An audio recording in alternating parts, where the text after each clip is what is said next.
Morning શરૂ કરી દઉં છું.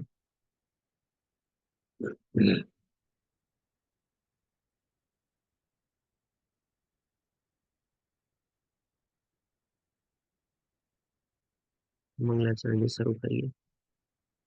ઓમ નમો ભગવતે વાસુદેવાય. ઓમ નમો ભગવતે વાસુદેવાય. ઓમ નમો ભગવતે વાસુદેવાય.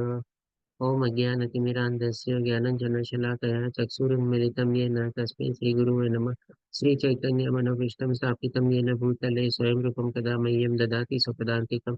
वन्देऽहं श्रीगुरु श्रीयुतपदकमलं श्रीगुरुं वैष्णवानं च श्रीरूपं साग्रजातं सगणरघुनाथन्वितं तं सजीवं साद्वैतं सावधूतं परिजनसहितं श्रीकृष्णचैतन्यदेवं श्रीराधाकृष्णपादान् सहगणललिता श्रीविशाखान्विताश्च हे कृष्ण करुणा सिंधु दीनबंधु जगतपते गोपेश गोपिका कांत राधा कांत नमस्तुते तप्त कांचन गौरांगी श्री राधे वृंदावनेश्वरी वृषभानुसुते देवी प्रणमामि हरिप्रिये वाञ्छाकल्पतरुभ्यश्च कृपा सिन्धुभ्यः च पतितानां पावनेभ्यो वैष्णवेभ्यो नमो नमः.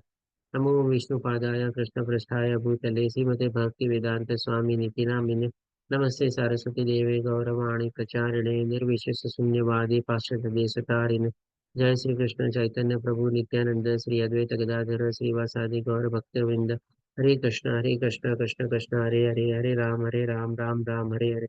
शिला प्रभुपाद की जय. श्री राधा गोविंद प्रणाम. हरे कृष्ण सर्वे ने.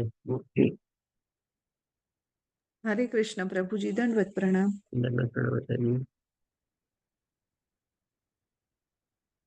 ગઈકાલે આપણે હરે કૃષ્ણ.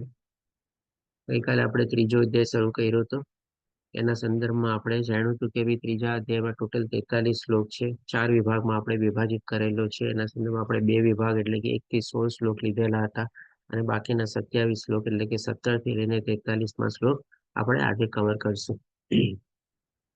તો આગળ વધતા જોઈએ તો હવે 17મા શ્લોકમાં ભગવાન કહે છે પરંતુથી ભગવાન કેમ શરૂઆત કરે છે?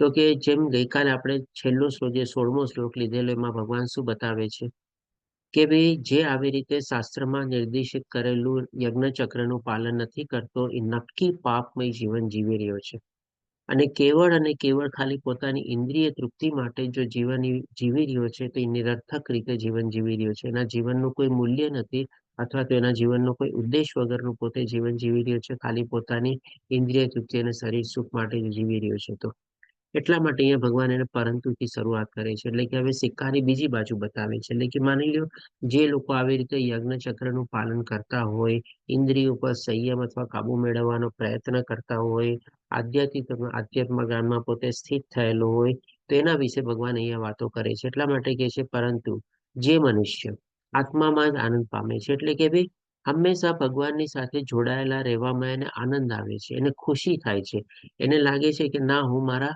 પરમ પિતા પુરુષોત્તમ પરમેશ્વરની સાથે જોડાયેલો છે. આજે આના સંદર્ભમાં એક આપણે એક નાનકડો દાખલો લઈએ. મારી લે નાનું બાળક હોય આપણે, હવે નાનું બાળક આપણે ક્યાંક એકલું જાય કે એકલું જ જાય એને કેમ મજા ન આવે તમારે? અને એ જ આખા ફેમિલીની સાથે જાય તમારે નાનું બાળક એના માતા પિતા બધાની સાથે હોય તો એને કેટલો આનંદ આવે તમારે, કેટલો ખુશ રહેતો હોય તમારે. આજે નાના બાળકને આપણે એકલો સ્કૂલે મોકલીએ પહેલી વાર ત્યારે એને કેટલું દુઃખ થતું હોય, રોતો હોય કે નહીં તમારે? એને આનંદ આવે જ્યારે પણ ક્યાંય પણ આપણે સાથે જવાનું વિચારીએ તો એને કેટલો આનંદ આવે.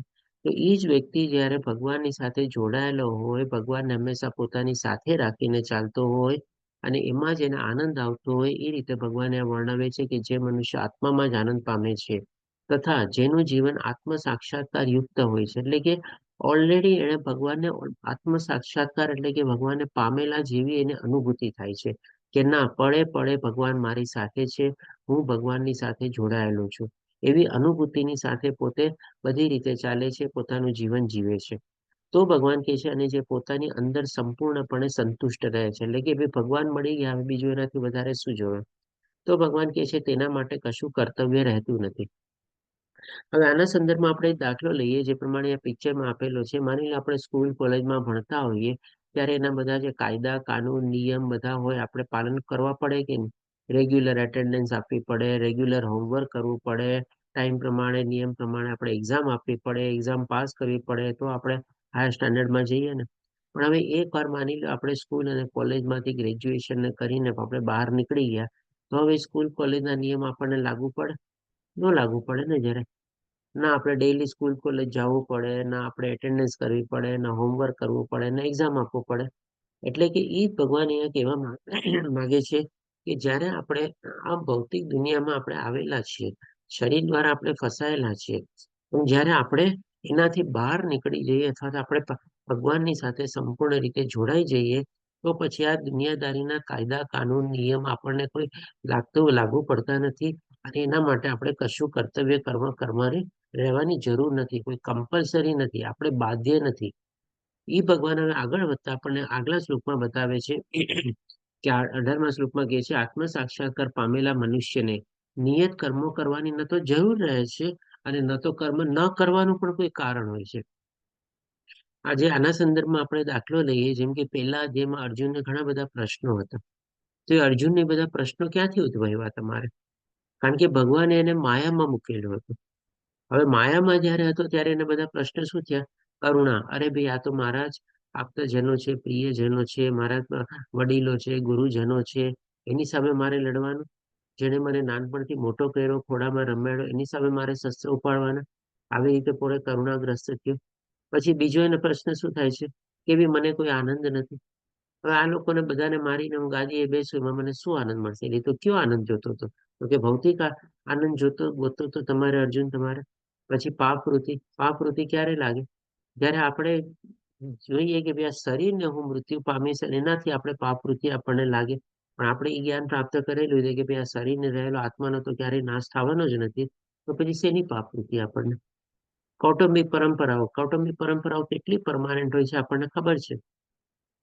સમય પ્રમાણે આપણે દરેકે દરેક કૌટુંબિક પરંપરાઓમાં આપણે ચેન્જીસ લાવીએ છીએ.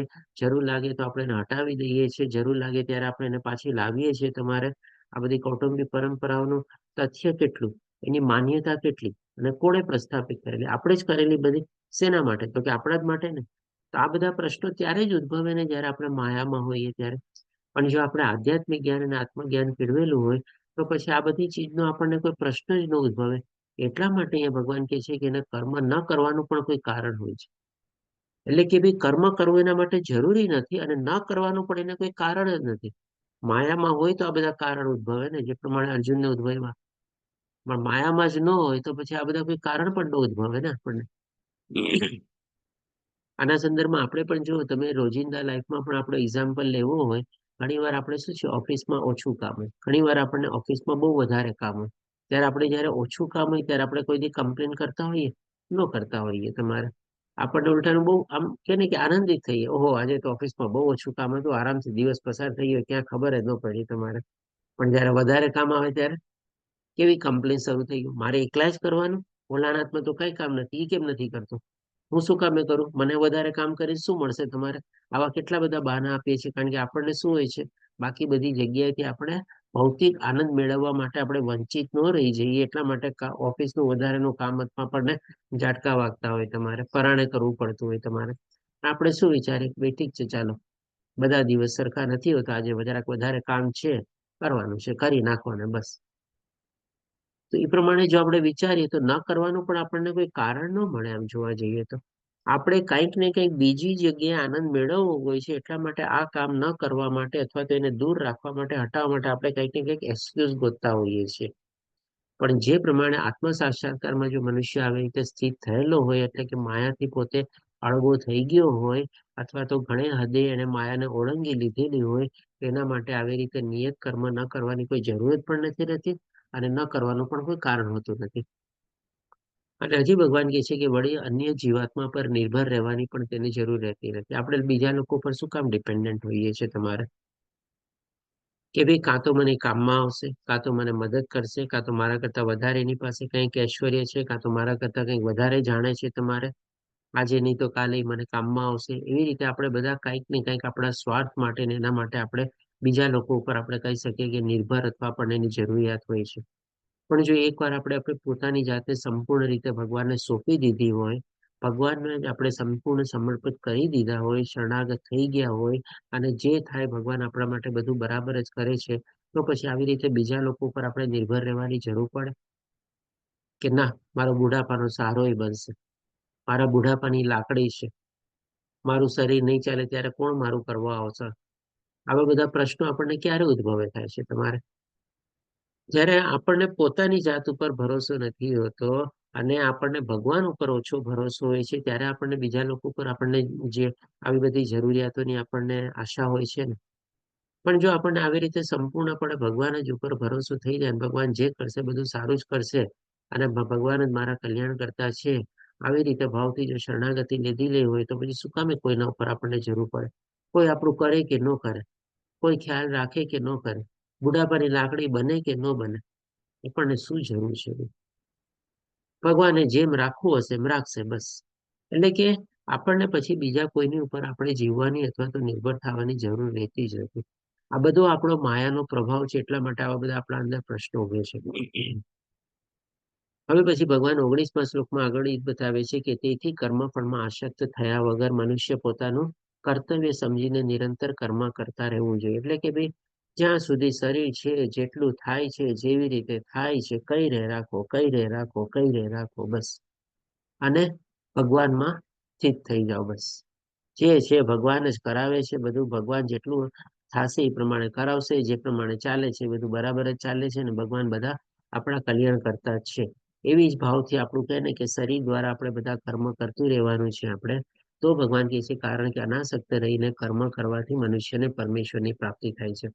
હવે જો આનું એન્ડ રિઝલ્ટ અહીંયા ભગવાન આપણને બતાવી દીધું. આવી ભાવનાથી જો આપણે કર્મ કરતા રહેશું, આપણે જિંદગી, આપણા લોકો ઘણા લોકો કહીએ છીએ મારે આખી જિંદગી ઢેળવાનું શું, આખી જિંદગી તારું કરીને રાખવાનું મારે? હા, કરવાનું. જો આપણે એવું કઈક સંબંધે બંધાયેલા હોય અને એવો કોઈક આપણે હોય તો ડેફિનેટલી ભગવાનની ઈચ્છા એ હશે તો આપણે કરવાનું છે, કરવાનું છે. પણ એનું એન્ડ રિઝલ્ટ તો જુઓ. આપણે શું વિચારીએ છીએ કે ભાઈ મેં તારો આખી જિંદગી કર્યું, આખો સમય તારો ખ્યાલ રાખ્યો, તે મારા માટે શું કર્યું?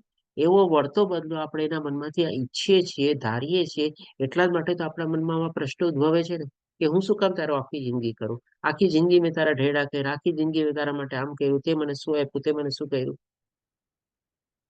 પણ હવે જો બીજી દ્રષ્ટિએ આપણે વિચારીએ, આખો દ્રષ્ટિકોણ બદલી નાખીએ આપણો, કે ભાઈ આપણે તો ભગવાનના થકી અને ભગવાન દ્વારા અને ભગવાને જેમ સૂચવેલું છે એ પ્રમાણે કરીએ છીએ તમારે, તો ભગવાન અહીંયા આપણને એન્ડ રિઝલ્ટ શું બતાવે છે કે ભાઈ મનુષ્યને પરમેશ્વરની પ્રાપ્તિ થાય છે. ચાલો ભગવાન એવું કંઈક નિર્ધારિત કરેલું હશે, મારા કોઈ પાછલા જન્મના કર્મ હશે કે મારે એની પાછળ આખી જિંદગી મારી કાઢી નાખવી પડી તમારે, અને એ પ્રમાણે મેં મારું કર્મ કરી રાખ્યું અનાસક્ત થઈને, તો મને તો એન્ડ રિઝલ્ટ શું મળવાનું છે? ભગવાન મળવાના છે ને. તો પછી એ બધું કરવામાં મને શું નુકસાન છે તમારે? શું કામે આપણે એવા એક્સક્યુઝ ગોતતા હોઈએ છીએ તમારે? કારણ કે અહીંયા ભગવાન પોતે કહે છે કે નિરંતર કર્મ કરતા રહેવું જોઈએ, અને એવી રીતે જો અનાસક્ત રહીને આપણે કર્મ કરશું તો આપણને પરમેશ્વરની પ્રાપ્તિ થશે. આટલું મોટું પરિણામ જો આપણને ભગવાન આપતા હોય, તો પછી આપણે નાના નાના આ બધા ફળો માટે અથવા તો આશાઓ રાખીને શું કામ આપણે કર્મ પાછળ આપણે કહીએ ને કે ખોટા રીતે આપણે વગોવીએ છીએ, અથવા તો બીજાને પણ આપણે એવી રીતે કહીએ છીએ કે મારે તારા માટે જ કરવું પડ્યું, તારી માટે જિંદગી જાત ખર્ચી નાખી તમારે. હવે ભગવાન આપણને 20મા શ્લોકમાં બધે આપણને અલગ અલગ પોતાના અને એ સમયના બધા જે હતા એના દાખલાઓ દ્વારા પણ આપીને સમજાવે છે. તમે કહેશો આ બધું જે આપણે કીધું આ બધું તો થિયોરેટિકલ જ્ઞાન પ્રમાણે બરાબર છે, પણ આવી રીતે કર્મ કરવું શું પ્રેક્ટિકલી પોસિબલ છે? તો ભગવાન એના જ માટે છે ને આપણને દાખલા આપે છે કે હા, આ પ્રેક્ટિકલી પોસિબલ છે. તો ભગવાન સૌથી પહેલા જનક રાજાનો દાખલો આપે છે. એટલે કે જનક રાજા કોણ? તો કે ભાઈ જે આપણે સીતા મૈયાના પિતાશ્રી હતા, અથવા તો રામ ભગવાનના સસરા હતા. હવે જેના પુત્રી તમારે સાક્ષાત ભાગ્ય દેવી અથવા લક્ષ્મી હોય, અને જેમના જમાઈ સાક્ષાત ભગવાન હોય, એને શું કોઈ કામ કરવાની જરૂર હોય? તો ભગવાન અહીંયા પેલા એનો જ દાખલો આપીને કહે છે જનક જેવા રાજાઓએ માત્ર નિયત કર્તવ્ય કર્મથી કરવાથી સિદ્ધિ પ્રાપ્ત કરી હતી. એણે પણ પોતાના નિયત કર્મ કર્યા હતા અને સિદ્ધિ પ્રાપ્તિ એટલે કે ભગવાનને પ્રાપ્ત કર્યા હતા. માટે સાધારણ જન સમુદાયને શિક્ષિત કરવા માટે પણ તારે કર્તવ્ય કર્મ કરવું જોઈએ. એટલે કે ડેફિનેટલી આપણે આપણું જે કર્મ કરીએ છીએ ખાલી આપણા કલ્યાણ માટે નથી કરતા, પણ આપણી આવનારી પેઢી છે ને એના માટે પણ આપણે કરીએ છીએ આપણે. કારણ કે જો જેવો દાખલો આપણે પ્રસ્થાપિત કરશું એવું જ તો આપણી આવનારી પેઢી ફોલો કરશે ને. ઘણી વાર આપણે ઘણી નથી કહેતા કે ભાઈ તારો બાપ તો આવો નહોતો, તારા બાપે તો આવા કામ નહોતા કર્યા, આ તને સોંપતા નથી, તારા ખાનદાન પ્રમાણે તને સોંપતા નથી, જે પ્રમાણે તારા કુટુંબની કીર્તિ છે એ પ્રમાણે તે આ ખોટું કર્યું, તને આ સોંપતું નથી. આપણે નથી કહેતા ને. ઇવન ક્યારેક ક્યારેક દીકરો પણ શું કે મારા આખા ખાનદાન કુટુંબમાં કોઈ આવું કર્યું નથી ને હું આવું ન કરી શકું, હું આમ ન કરું તમારે. એટલે કે આપણે કહે ને કે ભાઈ આપણે બધી પેઢીઓને બધું આપણે ફોલો કરીએ છીએ, સારા દ્રષ્ટાંત રૂપે એવું કોઈ સારી ચીજ હોય તો આપણે હંમેશા યાદ કરીએ છીએ કે નહીં? હરે કૃષ્ણ, સચી માતાજી, ધન્યવાદ, પ્રણામ. તો એ જ પણ અહીંયા ભગવાન આપણને બતાવે છે કે ભાઈ આપણે જે કાર્ય કરશું એ આપણા આવનારી પેઢી અને લોકો એને ફોલો કરશે. તો આગલા શ્લોકમાં આપણને ભગવાન 21મા શ્લોકમાં એ જ કહે છે કે મહાપુરુષ જે જે આચરણ કરે છે, આપણે ચાલો મહાપુરુષ તો જે નથી બન્યા, પણ એક ઓર્ડિનરી વ્યક્તિ તરીકે આપણા કુટુંબ, આપણી આવનારી પેઢી, આપણા પરિવાર માટે તો એવો દાખલો આપણે પ્રસ્થાપિત કરીએ કે હા, મારા જો પિતાશ્રી, મારા માતાશ્રી એ રીતે કોઈ આવી રીતે કાર્ય કરતા, આખી જિંદગી એને કાર્ય કર્યું, કેવી ભાવનાથી કાર્ય કર્યું, કોઈ ચીજમાં આસક્તિ નહોતી રાખી, હંમેશા જ્યારે હોય ત્યારે ભગવાનનું નામ લેતા તમારે. આવું બધું એ લોકો આપણને કે ને, આપણે જો એવો દાખલો પ્રસ્થાપિત કર્યો હોય તો. એટલા માટે કહે છે કે મહાપુરુષ જે જે આચરણ કરે છે તેનું અનુસરણ સામાન્ય માણસો કરે છે. અને ઉદાહરણરૂપ આચરણ દ્વારા જ તે જે આદેશ પ્રસ્થાપિત કરે છે તેનું સમગ્ર જગત અનુસરણ કરે છે. એટલે કે આપણે જે પ્રમાણે બોલતા હોઈએ, જે પ્રમાણે વિચારતા હોઈએ, એવું જ પ્રમાણે આપણું આચરણ હોય તો એ પ્રમાણે શું છે, લોકો એને જોવે, તમારે સમજે અને એનું ફોલો કરવાની એને પોતે પણ કોશિશ કરે. આપણે કહીએ ને કે ભાઈ વિચારવા કરતા બોલવા કરતા આપણે કહીએ ને કે બોલવા અને વિચારવા બંને કરતા ચાલો લઈ લઈએ, આપણે જે કંઈક કર્યું હોય ને એ વધારે આપણને લોકો પ્રત્યે આપણને યાદ રહેશે. આજે તમે કોઈને કંઈક કીધેલું હશે, કીધેલું કહીને કે આપણા શબ્દો બધા હવામાં જાય છે, ઘણા વખત પછી બધા શબ્દો ભૂલાઈ જશે તમારે. આપણે કંઈક વિચાર્યું હોય અને કોઈકને કીધું ન હોય તો આપણે પોતે જ એ વિચાર ક્યારેક ભૂલી જાય કે ભાઈ મેં પેલા હું શું વિચારતું હતું, મને પોતાને યાદ નથી આવતું તમારે. પણ આપણે જે ચીજ હેબિટ તરીકે ડેઈલી કરતા હશું ને, એ બીજા લોકો જોશે ને, એ આપણે એને કીધેલું નહીં હશે ને તો પણ એ વ્યક્તિને યાદ રહેશે કે જો મારા પિતાશ્રી અથવા મારા માતાશ્રી આવી રીતે કરતા તમારે, એ મને હજી પણ યાદ છે. પણ એ પિતાશ્રી અને માતાશ્રી કોઈ બોધ અને ઉપદેશ આપેલો હશે ને, એ ભૂલી જશે તમારે, એ યાદ નહીં રહે તમારે. પણ કરેલું જે છે, જોયેલું છે, હંમેશા યાદ રહેશે. એટલા જ માટે ભગવાન કહે છે કે ભાઈ ઉદાહરણરૂપ આચરણ દ્વારા, એટલે કે ઇમ્પ્લિમેન્ટેશન બહુ જરૂરી છે. હવે પછી ભગવાન આપણને પોતાનો દાખલો આપે છે. તો 22મા શ્લોકમાં કહે છે કે હે પૃથાપુત્ર, ત્રણેય લોકમાં મારા માટે કોઈ કર્મ નિયત કરેલ નથી. ભગવાન માટે કોઈ કર્મ નિર્ધારિત કરેલ નથી. શું કામે? તો કે કારણ કે ભગવાન પાસે તો કોઈ ચીજનો અભાવ જ નથી. મને કોઈ વસ્તુનો અભાવ નથી અને મારા માટે કશું મેળવવાની જરૂરિયાત નથી. કારણ કે ભગવાનને કોઈ અભાવ હોય, માની લ્યો દાખલા તરીકે લઈએ તો ભગવાનને મેળવવા માટે શું અઘરું છે? ભગવાન તો તરત ને તરત પ્રાપ્ત કરી શકે. પણ હાલાકી આપણે જાણીએ છીએ કે ભગવાન પાસે તો ષડ ઐશ્વર્ય પૂરેપૂરા અપૂર્ણ માત્રામાં છે. એટલે કોઈ એની લિમિટ જ નથી. આપણે ગણી બી ન શકીએ અને કોઈને આપણે નિર્ધારિત બી ન કરી શકીએ કે આટલા જ માત્રામાં ભગવાન પાસે બધું ઐશ્વર્ય છે.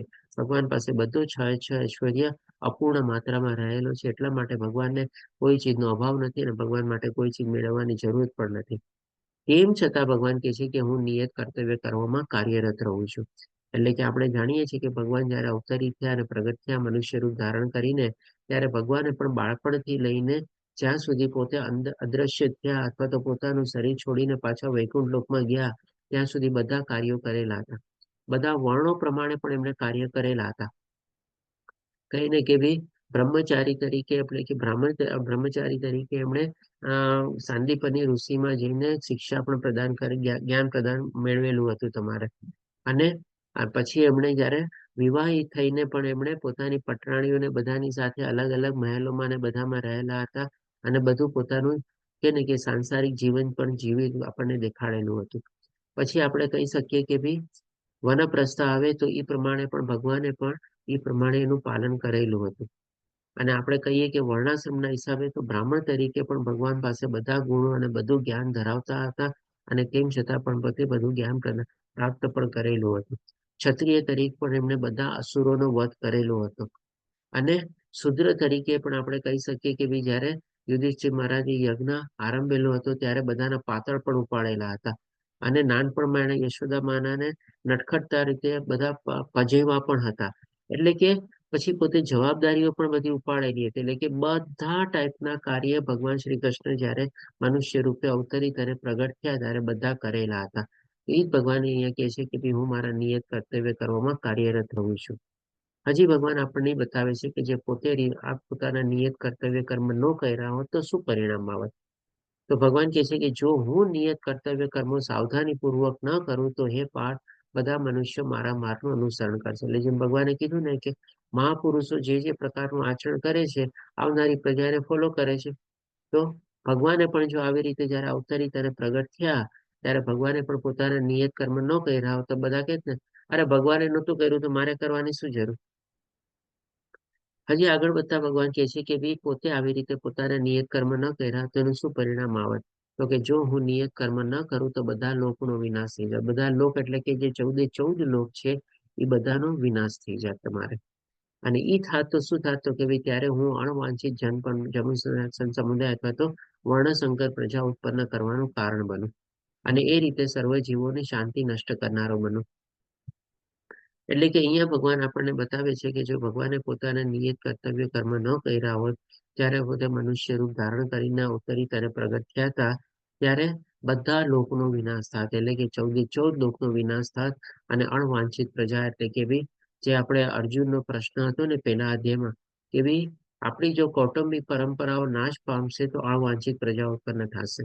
તો અણવાંછિત પ્રજા ઉત્પન્ન થવાનું કારણ કૌટુંબિક પરંપરાઓ નથી, પણ અણવાંછિત પ્રજા ઉત્પન્ન થવાનું કારણ તમે તમારા નિયત ધર્મથી, તમે તમારા સ્વધર્મથી, તમે તમારા ધર્મના કાર્યથી જ્યારે તમે વિચલિત થાઓ છો અથવા તો એનાથી અવળું કંઈક કાર્ય કરો છો તમારે, ત્યારે તમારે અણવાંછિત પ્રજા ઉત્પન્ન થવાનું કારણ બનો છો. કારણ કે જેવું તમે કર્યું હશે એવું આવનારી પ્રજા તમારે ફોલો કરશે.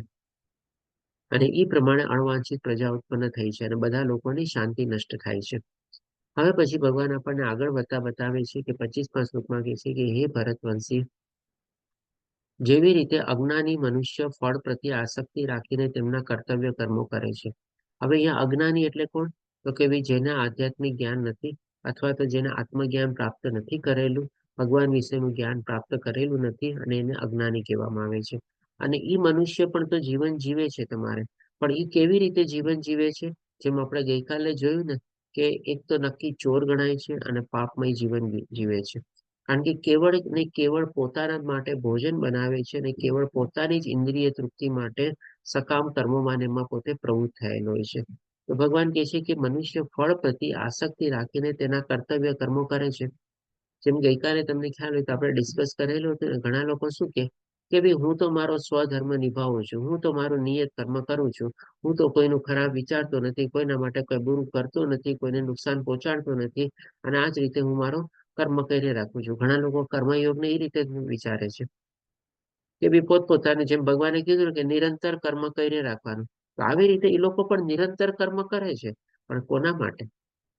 પોતાના જ માટે ને, પોતાના સ્વાર્થ માટે ને, પોતાના પરિવાર માટે ને, પોતાની ઇન્દ્રિય તૃપ્તિ માટે ને. ભગવાન માટે તો કાંઈ નથી કરતા, વિષ્ણુ પ્રીત્યર્થે તો કાંઈ નથી કરતા તમારે. તો ભગવાન કહે છે કે એવી રીતે એ લોકો પોતાના જેમ કર્તવ્ય કર્મો કરે છે, તો તેવી રીતે વિદ્વાન જનો પણ હવે બીજી બાજુ શું છે? એટલે કે જેને આ બધું જ્ઞાન થઈ ગયું છે, આત્મજ્ઞાન થયેલું છે, પોતાના મનુષ્ય જીવનનો ઉદ્દેશ જાણે છે કે ભાઈ મારે આ મનુષ્ય જીવન જે બહુમૂલ્ય જીવન મને પ્રાપ્ત થયેલું છે, એનો ખરો ઉદ્દેશ શું છે? તો કે ભાઈ ભગવાનને પ્રાપ્ત કરવા.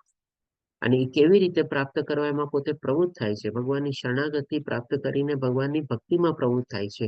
તો એટલામાં એને કહેવાય છે વિદ્વાન જનો. એ સામાન્ય લોકોને સાચા માર્ગે દોરવા માટે અનાસક્ત રહી કર્મ કરવા જોઈએ. એટલે કે ભાઈ જેમ ભગવાને કીધું ને કે તમે જે કરશો ને, તમે જે આચરણ પ્રસ્થાપિત કરશો, તમે જે આદર્શ પ્રસ્થાપિત કરશો, બીજા લોકો જોશે અને તમને જોઈને આસ્તે આસ્તે માર્ગમાં કદાચ પ્રવૃત્ત થવાનો પોતે પ્રયત્ન કરશે. કોણ બીજા લોકો? તો કે આવા અજ્ઞાની લોકોને જે સકામ કર્મમાં પ્રવૃત્ત થયેલા છે. જો તમે અનાસક્ત ભઈને ભાવ કર્મ કરતા હશો, તો બીજા લોકો તમને એમાં કામ કરતા જોઈને તમને એમાં પ્રવૃત્ત થશે. હવે ફરીથી આપણે એ દાખલો લઈએ, જેમ મેં તો આપણે સ્ટાર્ટિંગમાં કીધું ને કે કોઈક દિવસે આપણને ઓફિસમાં ઓછું કામ હોય, કોઈક દિવસે બહુ વધારે કામ આવે. માની લો ઓફિસમાં ઘણા બધા આપણે કર્મચારીઓ ને બધા આપણા કોવર્કર હોય, કોક એકાદ બે આવું હોય કે જ્યારે એક દિવસે વધારે કામ આવે ગયું, કાંઈ બોયલા કર્યા ચૂપચાપ વગેરે પોતાનું કામ કરી રાખે તમારે. અને બાકી લોકો શું હોય કે જેમ આપણે કીધું ને કે ભાઈ હું શું કામે કરું, ઓલો કામ કરતો નથી, એને આપો ને, એ તો એમને એમ બેઠો છે ને, એવા બધા કંઈક ને કંઈક ગોતે તમારે. પણ એકાદો માણસ જો આવો હોય કે અનાસક્ત રહીને જે વધારે કામ આવ્યું એ પણ પોતે ચૂપચાપ કરીને પોતે નીકળી જાય તમારે. ના કાંઈ બોલે, ના કાંઈ એક્સક્યુઝ આપે, ના કોઈને બ્લેમ આપે, ના કોઈને કાંઈ ફરિયાદ કરે કે ન કોઈને કઈ કમ્પ્લેન કરે. તમારે પોતે પોતાનું કાર્ય કરીને નીકળી ગયું. હવે તમે જો ઓફિસમાં ક્યારેક શું થાય તમારે, બોસ ક્યારેક શું કે તમારે કે ભાઈ યાદ કરો ઓલા માણસને, એ દિવસે કેટલું કામ વધારે આવ્યું હતું, કાંઈ પણ કમ્પ્લેન કે કાંઈ ઓલા કર્યા વગર એને ચૂપચાપ કામ કરી લીધું કે નહીં તમારું? કોઈ એને આવીને કમ્પ્લેન કે ભાઈ મને શું કામ આપો છો, ઓલો એમને બેઠો છે ને બધું તમારે કે નહીં તમારે? કારણ કે એના દાખલા દ્વારા એ બોસ બીજા લોકોને પણ કહી શકે કે ભાઈ તારે પણ એમ કરવું જોઈએ તમારે. તો એવી જ રીતે માની લો બોસ નો પણ કે તો પણ જે અહીંયા ભગવાન આપણને બતાવે છે કે ભાઈ વિધવા સામાન્ય લોકોને સાચા માર્ગે દોરવા અનાસક્ત રહી કર્મ કરવા જોઈએ. કે કોક ને કોક તો આપણી ગણતરી કરશે, કોક ને કોક તો આપણે નોંધણી કરશે તમારે. ક્યારેક ને ક્યારેક તો કોઈકના ઉપર એની કંઈક અસર થશે તમારે. આપણે તો આપણું કામ કરીને જ રાખવાનું છે એ પ્રમાણે. હરે કૃષ્ણ મધુવદા પ્રભુજી. મધુ તો આ રીતે ભગવાન એ બતાવે છે કે ભાઈ આપણે રોકવાનું નથી. આપણે કોઈની સાથે આપણે કમ્પેરિઝન નથી કરવાની કે ભાઈ એ ખાલી બેઠો છે ને હું એકલો શું કામે કામ કરું તમારે. આપણે આપણું કર્મ નિરંતર ભાવે કરી રાખવાનું છે. હરે કૃષ્ણ મીના માતાજી તમે પ્રણામ. હવે ભગવાન આપણને અહીંયા બતાવે છે કે ભાઈ વિદ્વાન મનુષ્ય સકામ કર્મોમાં આસક્ત એવા અજ્ઞાની લોકોના મનને વિચલિત કરવા જોઈએ નહીં. હવે આ ભગવાન આપણને બહુ સરસ રીતે અહીં આપણને બતાવે છે કે ભાઈ આપણે જે કાંઈ પણ કાર્ય કરતા હોઈએ, નિરંતર ભાવે જે કાર્ય કરતા હોઈએ, અનાસક્ત થઈને ભાવે જે કાર્ય કરતા હોય ને એ આપણે છે ને દાખલા રૂપે આપણે ચૂપચાપ કરવાનું છે. આપણે છે ને લોકોને બહુ બતાવવા જવાની જરૂર નથી, અથવા તો લોકોને બહુ આપણે માર્ગદર્શન દેવાની જરૂર નથી. કોણ લોકોને? તો કે જેમાં અજ્ઞાની અથવા તો અબુદ્ધ માણસો હોય ને તમારે. અહીંયા કે છે કે ભગવાન કે ભાઈ જે લોકો સકામ કર્મમાં અથવા તો અજ્ઞાની લોકો છે એના મનને વિચલિત કરવા જોઈએ નહીં. એટલે કે માની લો આપણે આપણું કામ કરીએ છીએ બરાબર છે, આપણે કોઈક દિવસે વધારે કામ આવ્યું આપણે આપણું ચૂપચાપ કામ કરી લીધું, અને બીજે દિવસે કોઈ બીજા કર્મચારીને કંઈક વધારે કામ આવ્યું અને એના સ્વભાવ પ્રમાણે એ તો કમ્પ્લેન કરવાનો જ છે ને કહેવાનો જ છે તમારે. તો ત્યારે આપણે એને સામે ચાલીને સલાહ આપવા જઈએ કે જો ગઈકાલે મેં આવી રીતે આમ કરી લીધું હતું ને, હું ચૂપચાપ રહ્યો હતો ને, મેં કઈ કમ્પ્લેન કરી હતી ને, તો હવે તું પણ એમ કર. આપણને શું છે ત્યારે તરત સામે જોવા મળશે. તારે કરવું હોય તો તું કર. હા ભાઈ, મને તું બહુ શિખામણ ન આપ. મને કઈ તારે કહેવાની જરૂર નથી. મારે શું કરવું મારે ન કરવું બધું મને ખબર છે. તું ગધેડાની જેમ કામ કરતો હોય તો મારે તારી જેમ કરવાનું તમારે. ઉલટાના ચાર શબ્દો આપણને સાંભળવા મળશે. તો અહીંયા ભગવાન એ જ આપણને કહે છે કે એવા લોકોને આપણે સામે ચાલીને જઈને વિચલિત નહીં કરવાના. જે કરતો એમ કરવા દેવાનું. ભાઈ કર તારે જેમ. તારે હજી કમ્પ્લેન છે, કર તું તારા હિસાબે. અને તેમને કર્મનો ત્યાગ કરવા માટે પ્રોત્સાહન આપવું જોઈએ નહીં. કર્મનો ત્યાગ કરો એટલે કે ભાઈ માની લો બહુ સકામ કર્મોમાં અને એમાં પ્રવૃત્ત થયેલો હોય, ભગવાનમાં નો કાંઈ માનતો કરતો હોય, તમે એને કહો કે ભાઈ આ બધું તું જે કરસ શેના માટે કરસ? આનાથી તને શું મળવાનું છે? આનાથી તું શું સાથે લઈ જવાનો છે? આવું તમે જયારે તમે એને જ્ઞાન દેવા જાઓ ને, ખબર છે ભાઈ તને નથી આવડતું ને, તારામાં આવડત નથી ને એટલે તું નથી કરતો, એવું જઈને આપણને કમ્પ્લેન કરશે તમારે. પણ તને ખબર છે મેં શું પ્રાપ્ત કર્યું? આ જો મારી પાસે ગાડી છે, મારી પાસે આમ છે, આ બધું છે તમારે. એટલે કે સકામ કર્મનો ત્યાગ કરવા તમે એને કહેશો ને આધ્યાત્મિક કર્મમાં પ્રવૃત્ત થવાનું કહેશો, એ પણ તમને ઉલટાના બે ચાર શબ્દો સામેથી સંભળાવશે તમારે. તો એવું પણ પ્રોત્સાહન આપણે કોઈને આપવાની જરૂર નથી. તો પછી કરવાનું શું? એ ભગવાન અહીં આપણને બતાવે છે કે પરંતુ ભક્તિભાવ કર્મમાં વ્યસ્ત રહેવા પ્રેરણા આપવી જોઈએ. એટલે કે ભાઈ તમે તમારું આચરણ દ્વારા કર્મ કરી રાખો, એ જોઈને કઈ પ્રેરણા મેળવવી હશે તો મેળવશે તમારે. અથવા તો એ તમને ક્યારેક સામે ચાલીને આવીને પૂછે ને કે ભાઈ તું આજે કરસ તને આમાંથી શું ફાયદો થાય છે, તને આમાંથી શું મળે છે, તે દિવસે વધારે કામ કરી લીધું તને શું ફાયદો થયો? ક્યારેક તમને સામે ચાલીને આવીને પૂછવું આવે ત્યારે તમારે એને સલાહ આપવાની. બાકી વણ માંગી સલાહ તમારે નહીં આપવાની. અને જે કરતો એમાં એને કરતા રહેવા દેવાનું તમારે. પણ તમારે તમારું કાર્ય છોડવાનું નહીં કે જેથી તેને ધીરે ધીરે કૃષ્ણ ભાવનામૃતનો વિકાસ થઈ શકે. ક્યારેક ને ક્યારેક તો અસર થશે તમારે. પછી આ ભગવાન આપણને 27મા શ્લોકમાં બતાવે છે કે જે મનુષ્ય આવા સકામ કર્મમાં જે પ્રવૃત્ત થયેલો હોય છે, તો કે છે કે જીવ મિથ્યા અહંકારના પ્રભાવથી મોહગ્રસ્ત થઈને, ડેફિનેટલી જેમ આપણે પહેલા જાણ્યા ને, આ બધા મોહમાં ફસાયેલા છે એટલે જ આપણને આવા બધા પ્રશ્નો ઉદ્ભવે છે કે ભાઈ મારે શું કામે કરવું? જેમ ભગવાને કીધું ને કે ભાઈ જે આત્મસ્થિત થયેલો છે એના માટે નિયત કર્તવ્ય કર્મ કરવાનું ન તો કોઈ કારણ છે અથવા તો ન કરવાનું પણ એને કોઈ કારણ નથી તમારે. તો એ જ ભગવાનજી કહે છે કે ભાઈ જે લોકો સકામ કર્મમાં પ્રવૃત્ત થયેલા હોય છે માયાથી પોતે પ્રભાવિત થયેલા હોય છે અને એ રીતે પોતે સકામ કર્મમાં પ્રવૃત્ત થાય છે. અને જ્યારે પ્રવૃત્ત થાય છે અને ભગવાનની ઈચ્છા પ્રમાણે ભગવાનની કૃપા પ્રમાણે માની લો કોઈકમાં એને સફળતા મળે છે ત્યારે એને અહંકાર જાગે છે. ઓ જો મેં આટલી મહેનત કરી મારા કારણે આ થયું, મેં આવી રીતે આમ કર્યું, મેં આ બધી ટેકનિક વાપરી, તમારે ત્યારે જ એના કાર્ય પાર પડ્યું ત્યારે. અને પોતાની જાતને સમગ્ર કર્તાનો માની લે છે કે ભાઈ હું નહોતો તો એ થાત જ નહીં કાર્ય તમારે. એવી રીતે પોતાને કર્તા માની લે છે. પણ એનું કારણ શું છે? એ ભગવાન કહે છે હકીકતમાં ભૌતિક પ્રકૃતિના 3 ગુણો દ્વારા તે થતા હોય છે. અરે ભાઈ, તે જે ઈચ્છા કેળવી ને કોઈ કાર્યમાં પ્રવૃત્ત થવાની ઈચ્છા શરૂઆતથી તને ભૌતિક માયાનો પ્રભાવ હતો ત્યાંથી થઈ. અને એ ઈચ્છા દ્વારા તે જે ચિંતન કર્યું, ચિંતન પણ ભગવાનની કૃપાને કારણે થયું. અને તારા ચિંતન કરવાને કારણે ભગવાને તારા ઉપર કૃપા કરીને ભૌતિક પ્રકૃતિ દ્વારા તારે આજુબાજુ એવા સંજોગો, એવી બધી સ્થિતિઓ, પરિસ્થિતિઓ અને સંગાતો ગોઠવી દીધા કે જેના દ્વારા તું કાર્ય કરવામાં આગળ વધી શક્યો. અને ભગવાનની કૃપા દ્વારા તને સફળતા મળી. આમાં ભાઈ તું પોતાની જાતને શેનો કરતા માનસ? તે શું કર્યું?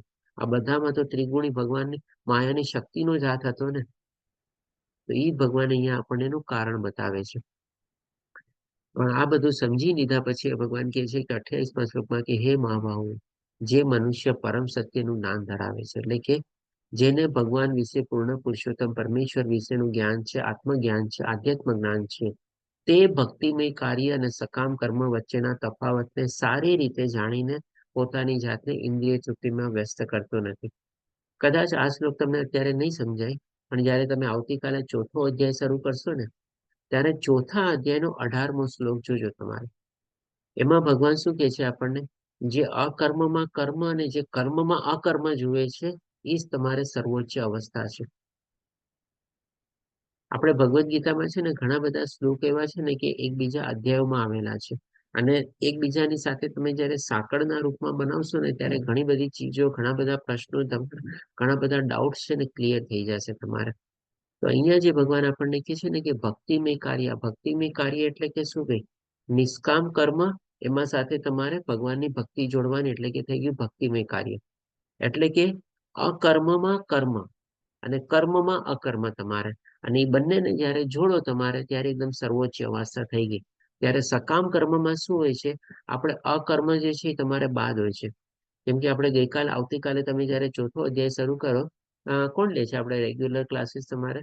આપણે આ હું તો આજે તમારે હરે હરે કૃષ્ણ કૃષ્ણ. દીપેશ્વરી પ્રભુજી. માતાજી લેશે પ્રભુજી. કોણ લે છે? દીપેશ્વરી માતાજી. દીપેશ્વરી માતાજી. દીપેશ્વરી માતાજી લેશે ને ત્યારે એ પણ તમને બહુ સરસ રીતે સમજાવશે. તમારે 4થા અધ્યાયના 18મા શ્લોકમાં જ્યારે ભગવાન કહે છે, પહેલા તો ભગવાન આપણને કર્મ, અકર્મ, વિકર્મની આપણને વિભાજન કરીને બતાવે છે આગલા શ્લોકોમાં. પછી 18મા શ્લોકોમાં જઈને ભગવાન કહે છે કે જે અકર્મમાં કર્મ અને કર્મમાં વિકર્મ જોવે છે એ તમારે સર્વોચ્ચ સ્થિતિ છે તમારે. તો આ શ્લોક અને ઈ શ્લોક પછી જયારે તમે કનેક્ટ કરશો ને ત્યારે તમને ઘણી બધી સ્થિતિ છે ને ક્લિયર થઈ જશે. કારણ કે આ ભક્તિમય કાર્યમાં અકર્મ અને કર્મ બંને જોડાઈ ગયા તમારે. અને અહીંયા જે સકામ કર્મમાં છે આમાં અકર્મ જોડાતું નથી. એટલે કે તમારે એ ઈચ્છાની સાથે તમે કર્મ કરો છો તમારે, એટલે કે સકામ કર્મ થઈ ગયા. પણ એમાં જે તમે અકર્મ નથી જોડ્યો, એટલે કે ભગવાનને સાથે રાખીને નથી ચાલ્યા, તો એ સકામ કર્મ તમને હંમેશા બંધન કરતા બનવાના છે. પણ અહીંયા જે પ્રમાણે ભગવાન બતાવે છે કે આપણે જોઈએ, તો ભગવાન કહે છે કે ભક્તિમય કાર્ય અને સકામ કર્મ વચ્ચેના તફાવતને સારી રીતે જાણીને કે ભાઈ સકામ કર્મ આપણને શું કામે બંધન કરતા બને છે, શું કામે આપણી રીતે એ કર્મથી આપણે ફસાઈ જઈએ છીએ, અને ભક્તિમય કાર્ય અથવા તો અકર્મ અથવા સાથે સાથે આપણે નિષ્કામ કર્મ કરીએ છીએ, શું કામે આપણને બંધન કરતા નથી બનતા, એ બધું જયારે આપણે સારી રીતે જાણી જઈએ તો ભગવાન કહે છે કે પોતાની જાતને ઇન્દ્રિય તૃપ્તિમાં વ્યસ્ત કરતો નથી. આપણે બધું એનું ઈ જ કરતા હોઈએ છીએ, પણ બધામાં આપણે જયારે ભગવાનને જોડી દઈએ છીએ ત્યારે આપણું અકર્મ થઈ જાય છે. પછી ભગવાન આપણને 29મા શ્લોકમાં કહે છે કે ભૌતિક પ્રકૃતિના ગુણોથી મોહગ્રસ્ત થયેલા અજ્ઞાનીજનો દુન્મય કાર્યમાં પૂરેપૂરા પરોવાઈ જાય છે. કારણ કે એને આજે જ્ઞાન નથી, હજી એને ડિફરન્સ જ ખબર નથી. કે ભાઈ સકામ કર્મ શું, નિષ્કામ કર્મ શું, અકર્મ શું, વિકર્મ શું, આ બધું કોઈ જાતનો કોઈ એને તફાવત અથવા તો એનો ભેદભાવ અથવા તો બધાનો ડિફરન્સ ખબર નથી.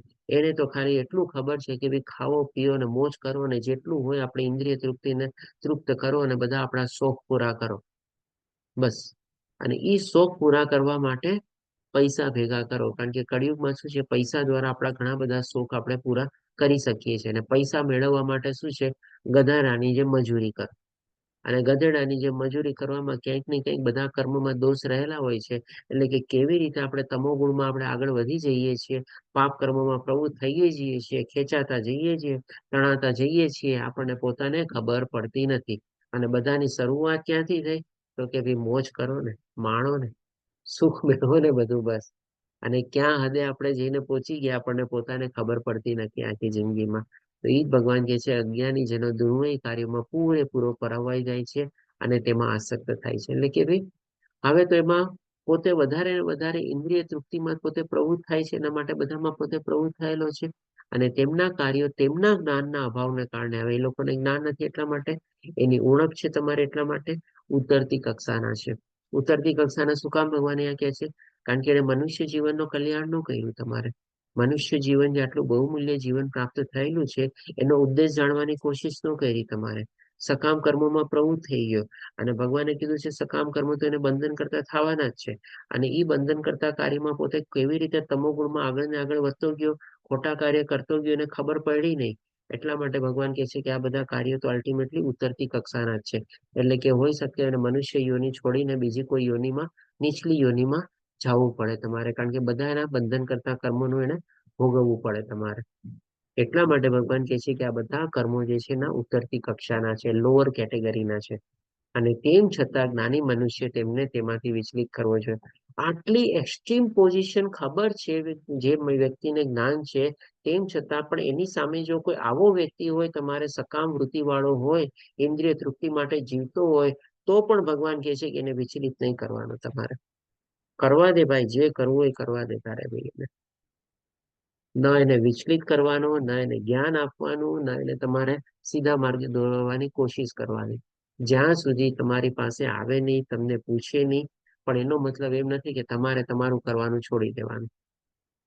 આ 3 શ્લોકમાં ભગવાને આપણને એ બધું બતાવ્યું કે ભાઈ જ્ઞાની અને અજ્ઞાનીનો તફાવત શું છે, અને જ્ઞાનીનું આચરણ અથવા એનું કર્મ કેવું હોવું જોઈએ, અને અજ્ઞાનીનું કર્મ કેવું હોય છે, કેવું એનું અજ્ઞાન હોય છે. તેમ છતાં જ્ઞાની માણસે એનાથી એને વિચલિત કરવા માટે અથવા તો એને જ્ઞાન દેવા માટે બહુ પ્રોત્સાહિત પણ નહીં થવાનું. હવે પછી ભગવાન આપણને 30 ઘણી વાર છે ને, આપણને આપણા પરિવારમાં પણ આપણને મળી જતા હોય. તમે જોજો પરિવારમાં જયારે એક જણ છે ને ભગવાનનો બહુ ભક્ત હોય, તમારે આ બધું માનતો કરતો હોય અને ભગવાનની સારી ભક્તિમાં ને પ્રવૃત્તિ હોય, બીજા લોકો શું કે અને આ બધું કરવાથી શું મળે છે, આખો દિવસ રાત આમાં શું કરી લાગેલી છો ને લાગેલો છો તમારે, તમે એને નથી બદલી શકવાના. પણ એનો મતલબ એમ નથી કે તમારે પણ તમારું કરવાનું છોડી દેવાનું. જેમ ભગવાને કીધું ને, તમારે તો એવો દાખલો અને પ્રસ્થાપિત આદેશ કરવાના છે કે આસ્તે આસ્તે ક્યારેક એને સમજણ આવશે, ક્યારેક જ્ઞાન આવશે, ક્યારેક એના પર ભગવાનની કૃપા થશે કે તમારું જોઈને એ તમારે પૂછશે, અથવા તો કાં તો જિજ્ઞાસુ બનશે, કાં તો સુધરશે તમારે. એટલા માટે ભગવાન અહીંયા કહે છે એના ઉપાય તરીકે, માટે હે અર્જુન, તારા સર્વ કર્મો મને સમર્પિત કરીને. એટલે આપણે શું કરવાનું? જે કરે છે ભગવાન કરે છે, બધું સારું કરે છે, બધું બરાબર જ કરે છે, બસ. બધું ભગવાનને સમર્પિત કરીને મારા પૂર્ણ જ્ઞાનથી, એટલે કે સંપૂર્ણ આધ્યાત્મિક જ્ઞાનથી યુક્ત થઈને, લાભની ઈચ્છા રાખ્યા વિના, સ્વામિત્વનો દાવો કર્યા વિના તથા આળસ રહી થઈને તું યુદ્ધ કર. એટલે કે તારો સ્વધર્મ નિભાવ, તારી ધન્યવાદ પ્રભુજી, રાજેન્દ્ર પ્રભુજી, તું તારું કર્મ કરી રાખ. જેમ મેં આપણે ફરીથી પાછો એ દાખલો યાદ, કે હું વારે ઘડે તમારે બધા દાખલા યાદ એટલા માટે દેવડાવું છું કે ભાઈ આપણે શું છે એનાથી આપણે કનેક્ટ કરી શકીએ. આપણે ઘણી વાર નથી વિચારતા કે ભાઈ મારે જ તારું આખી જિંદગી કરી રાખવાનું, તારા માટે ઢેડા કરી રાખવાના, તે મને શું આપ્યું, મને શું પ્રાપ્ત થયું, આવા પ્રશ્નો પૂછીએ છીએ ને. તો આ બધા પ્રશ્નોનો જવાબ છે ને આ 3જા અધ્યાયમાં ભગવાને બહુ સરસ રીતે આપણને આપેલો છે. ઇવન ભગવાન અહીંયા એ પણ કહી દે છે કે ભાઈ આપણે જે કરીએ છીએ એમાં આપણે કોઈ જાતની વેટ પણ નથી ઉતારવાની. ખબર છે આપણને કાંઈ નથી મળવાનું, એ સામેવાળી વ્યક્તિ આપણને કહે ને કે ભાઈ કોઈ જસ આપવાનો જ નથી. ઘણી વાર લોકોનો પ્રશ્ન હોય, હું એના માટે ગમે તેટલું કરું ને એ મારા માટે કોઈ સારું જ ન બોલે, મને કોઈ જસ જ ન આપે, મારા કોઈ વખાણ જ ન કરે તમારે. ચાલે ભાઈ હવે જેમ કરી નાખવાનું છે કામ. ઓમય તો કંઈક બોલવાનું નથી તમારે, તો સારું કરું કે ખરાબ કરું. તો પણ ભગવાન કહે છે કે ના એમ નહીં, આળસ રહી થઈને. એટલે કે ભાઈ જરાય ઢીલ ઢાલ છોડ્યા વગર તારે તારું નિયત કર્તવ્ય કર્મ કરવાનું છે. અહીંયા ભગવાન યુદ્ધ કર એટલે કે એનો મતલબ શું છે? અર્જુન ની જ કે છે ક્ષત્રિય તરીકે તું તારું યુદ્ધ કરવાનું નિયત કર્તવ્ય કર્મ કર, એટલે કે ભાઈ આપણો તારો સ્વધર્મ નિભાવ. એ જ ભગવાન કહેવા માંગે છે. હવે પછી ભગવાન આપણને 31મા શ્લોકમાં બતાવે છે કે મનુષ્ય મારા આદેશો પ્રમાણે પોતાના કર્તવ્યો કરે છે અને ઈચ્છા રેખાને શ્રદ્ધાપૂર્વક આ ઉપદેશોનું પાલન કરે છે, તેઓ સકામ કર્મના બંધનમાંથી મુક્ત થઈ જાય છે. હવે જો આવી ભાવનાથી જેમ ભગવાને કીધું, સૌથી પહેલા તો આપણને શું કીધું કે મનુષ્ય પરમેશ્વરને પ્રાપ્તિ કરે છે. અને અહીંયા ભગવાન હજી આપણને બીજું એન્ડ રિઝલ્ટ શું બતાવે છે કે જો આવા ભાવથી આપણે કાર્ય કરશું, અહીંયા ભગવાન બીજું એક શું ઉમેરે છે? ઈર્ષ્યા રહી. અરે ભાઈ મેં આટલું કર્યું મને તો કઈ મળ્યું નહીં, અને ઓલાને જો કાંઈ નથી કરતો ને કેટલું બધું મળી ગયું, કેવી રીતે પ્રાપ્ત થઈ ગયું બધું. એ પણ તો એક જાતની ઈર્ષ્યા છે ને. ઈર્ષ્યા નથી કરવાની, આળસ નથી કરવાની, આપણે બીજાના દોષ નથી જોવાના. આપણને શું મળશે નહીં મળશે એવી કોઈ લાભ અને નુકસાનની આપણે ઈચ્છા નથી રાખવાની. અને આપણે આપણું નિયત કર્તવ્ય કર્મ કરી રાખવાનું છે. તો આ જ ભગવાનના બધા ઉપદેશો છે. અને એ જ ઉપદેશોને જો આપણે પાલન કરશું તો ભગવાને પહેલા તો કહી દીધું કે પરમેશ્વરની પ્રાપ્તિ થશે. અને અહીંયા હજી આપણને બતાવી દે છે કે ભાઈ તને કોઈ બંધનમાંથી તને કોઈ ફસાઈશ નહીં તારે. એટલે કે બધા સકામ કર્મના બંધનમાંથી તું મુક્ત થઈ જઈશ. ભલે આપણે કોઈ ફળ પ્રાપ્તિ માટે કે માટે આપણે પ્રવૃત્ત થયા હશું કદાચ, સૂક્ષ્મ ભાવમાં આપણા મનમાં કોઈક એવી ઈચ્છા રહેલી હશે, પણ આપણે જો એમાં પણ ભગવાનને સાથે જોડી દીધા હશે તમારે, તો એ સૂક્ષ્મ અવસ્થા અથવા તો સૂક્ષ્મ ઈચ્છાનો પણ કોઈ મતલબ નહીં રહે. ભગવાન અહીંયા આપણને એ દર્શાવવા માંગે છે કે બંધનમાંથી આપણે મુક્ત થઈ જશું. હવે પછી ભગવાન આપણને 32મા શ્લોકમાં કહે છે કે પરંતુ જે મનુષ્ય ઈર્ષ્યાવશ થઈને ઉપદેશોની ઉપેક્ષા કરે છે કે મને તો કઈ મળવાનું નથી, ઓલાને તો આટલું મળી ગયું, શું કામ મારે કઈ કરવું? મારે મારો નિયત કર્તવ્ય કરવાનો મને કઈ મતલબ નથી, તમારે છોડી દે ને બધું તમારે. અને તેનું નિયમિત આચરણ કરતા નથી, એટલે કે એમાં ઢીલઢાલ છોડે છે, તમારે આળસ રહિત કરે છે. અને તેમને સર્વજ્ઞાનથી રહિત થયેલા મૂર્ખ બનેલા તેમજ અજ્ઞાન તથા બંધનનો ભોગ બનેલા ગણવા જોઈએ તમારે. જાણતે અજાણે પણ જો આપણે આવી રીતે આપણી આવી ભાવનાથી કર્મ કરશું તો એ આપણે સકામ કર્મથી આપણે બંધાઈ જશું. અને એ ભોગવવા જ પડશે આપણે એ કર્મ.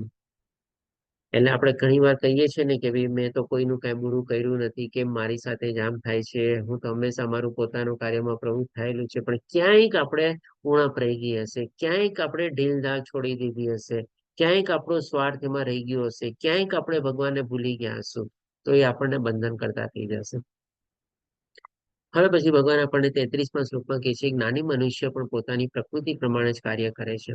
એટલે કે બે વચ્ચેનો તફાવત તો ભગવાને બધું બતાવી દીધું. પણ આ જ્ઞાની વ્યક્તિના સંદર્ભમાં ભગવાન એક આપણને બીજી મહત્વની ચીજ બતાવે છે કે ભાઈ જે વ્યક્તિને આ બધું જ્ઞાન છે, માની લો સતોગુણના પ્રભાવ હેઠળ કાર્ય કરતો હોય તમારે, અલ્ટિમેટલી તો હજી પણ ત્રિગુણી માયાથી બંધાયેલો છે, ભલે સતોગુણથી બંધાયેલો છે. કારણ કે દરેક મનુષ્ય 3 ગુણો દ્વારા પ્રાપ્ત કરેલી પ્રકૃતિનું જ અનુસરણ કરે છે. એટલે કે ભાઈ જે વ્યક્તિને આ બધું જ્ઞાન થયેલું છે, આધ્યાત્મિક જ્ઞાન આત્મજ્ઞાનમાં પ્રવૃત્ત થયેલો છે, ભગવાનના શરણાગત થયેલો છે, ભગવાનની ભક્તિમાં પ્રવૃત્ત થયેલો છે, સતોગુણમાં અવસ્થિત છે તમારે, તો ભગવાન કહે છે કે તો પછી દમન કરવાથી શું મળી શકે? એટલે કે અહીંયા ભગવાન પ્રશ્નાર્થના રૂપમાં એક જવાબ આપે છે તમને કે ભાઈ જો તમે આવી રીતે સતોગુણમાં પ્રવૃત્ત થઈને, સતોગુણમાં અવસ્થિત થઈને તમારે શું છે કોઈ ઇન્દ્રિયોનું દમન કરવાની પછી એટલી જરૂર અથવા તો આવશ્યકતા નહીં રહે. કારણ કે ભગવાન તમારું રક્ષણ કરતા હશે તમારે. ભગવાન તમને બધા સકામ કર્મોમાંથી મુક્ત કરશે. પણ જે અજ્ઞાની લોકો હોય છે એ લોકો આવી રીતે ગમે તેટલું પોતાનું ઇન્દ્રિયનું દમન કરશે, ગમે તેટલી સંયમ રાખવાની કોશિશ કરશે, પણ જ્યાં સુધી ભગવાનને નહીં જોડે, ભગવાનને શરણાગત નહીં થાય અને પોતાના ઇન્દ્રિય તૃપ્તિ અને પોતાના સ્વાર્થ ખાતર જેમાં પ્રવૃત્ત થતો રહેશે, તો ગમે તેટલું દમન કરશે ને તો પણ કદાચ એને સફળતા નહીં મળે તમારે. પણ જેવું એ ભગવાનને જોડી દેશે ને, સતોગુણમાં વધારે ને વધારે પોતે પ્રવૃત્ત થશે ને, તો પછી એને દમન કરવાની પણ આવશ્યકતા નહીં રહે. ઓટોમેટિકલી પોતાના ઇન્દ્રિયો પર એને કાબુ પ્રાપ્ત થશે, સંયમ પ્રાપ્ત થશે, કારણ કે જ્ઞાન એને પ્રાપ્ત થયેલું છે. તમે જોજો ચોથા અધ્યાયમાં જયારે તમે આગળ વધશો ને, ત્યારે જ્ઞાન યોગમાં ભગવાન એ જ્ઞાનને 3 કમ્પેરિઝન તરીકે બતાવે છે. કે ભાઈ પહેલા એક નૌકા તરીકે બતાવે છે, બીજું અગ્નિ તરીકે બતાવે છે, અને પછી ત્રીજું એને ભગવાન બતાવે છે કે ભાઈ શસ્ત્ર તરીકે. તો જ્યારે તમારી અંદર આવું જ્ઞાન પ્રાપ્ત થયેલું હશે ત્યારે આ ત્રણેય રૂપે તમે જ્ઞાનને તમે વાપરી શકો છો. અને તમારી ઇન્દ્રિયોને તમે સંયમિત કરી શકો છો, કાબુ મેળવી શકો છો.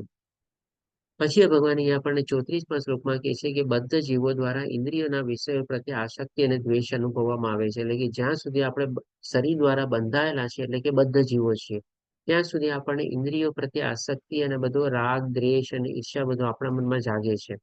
પરંતુ મનુષ્ય ઇન્દ્રિયોના વિષયોના નિયંત્રણ હેઠળ આવવું જોઈએ નહીં, એટલે કે એના કંટ્રોલમાં આપણે આવવાની જરૂર નથી તમારે.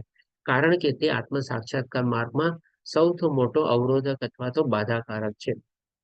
જ્યાં સુધી આપણે ભગવાનને પ્રાપ્ત કરવાની ઈચ્છા રાખશું અને જ્યાં સુધી આપણે આ બધી ભૌતિક દુનિયાનો ત્યાગ નહીં કર્યો હશે, ત્યાં સુધી આપણે ભગવાનની ઈચ્છા પ્રાપ્ત કરવા માટેની ઈચ્છામાં આપણે આગળ નહીં વધી શકીએ.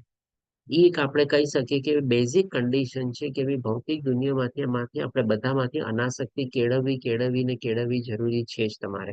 એ નહીં કેળવીએ ત્યાં સુધી આપણે ભગવાન પ્રત્યે આપણે આગળ નહીં વધી શકીએ. અને એનો માર્ગ શું છે કે ભગવાનની શરણાગતિ લેવાની, ભગવાનની ભક્તિ કરવાની અને ભગવાન વિશેનું જ્ઞાન મેળવવાનું.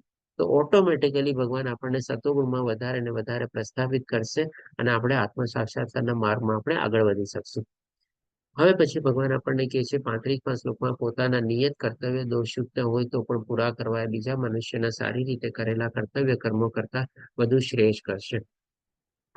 એટલે કે આ દ્વારા ભગવાન છે ને આપણને બીજા પ્રત્યે આપણે જે કોપીકેટ કરીએ છીએ ને કે ભાઈ એને જો આ મળી ગયું અને આવી રીતે મળી ગયું, એને કેટલી પ્રગતિ કરી લીધી, તમે શું કર્યું, એને પણ આ ડિગ્રી પ્રાપ્ત કરી, તમે પણ આ ડિગ્રી પ્રાપ્ત કરી, પણ એ માણસ ક્યાં છે આજે ને તમે ક્યાં છો, તમારે આવા બધા ઘણા બધા આપણને એકબીજાની કોપીકેટ અથવા તો કમ્પેરિઝન કરવાના બધા આપણા નેચર હોય છે તમારે. તો એના સંદર્ભમાં ભગવાન આપણને બતાવે છે. અને આ ચીજ છે ને ભગવાન આપણને 18મા અધ્યાયમાં છે ને ઓર સરસ રીતે બતાવશે કે ભાઈ એકબીજાની કમ્પેરિઝન કરીને આપણને શું નુકસાન થાય છે. અને બધા કર્મોમાં શું કામે કંઈક ને કંઈક દોષ રહેલા હોય છે તમારે. પણ અહીંયા ખાલી આપણે સંક્ષિપ્તમાં રીતે જોઈ લઈએ કે બધા કર્મોમાં કંઈક ને કંઈક તો દોષ રહેલો જ હોય છે તમારે.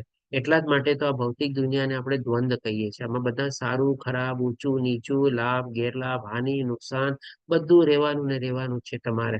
હા, એટલા માટે ભગવાન કહે છે કે બધા કર્તવ્ય કર્મો દોષયુક્ત છે અને બીજા મનુષ્ય કર્તવ્ય કર્મો કરતા વધુ શ્રેષ્ઠકર ગણે છે તમારે. કે ભાઈ ઓલા કરેલું સારું છે, આ કરેલું ખરાબ છે, એવી રીતે તમારે.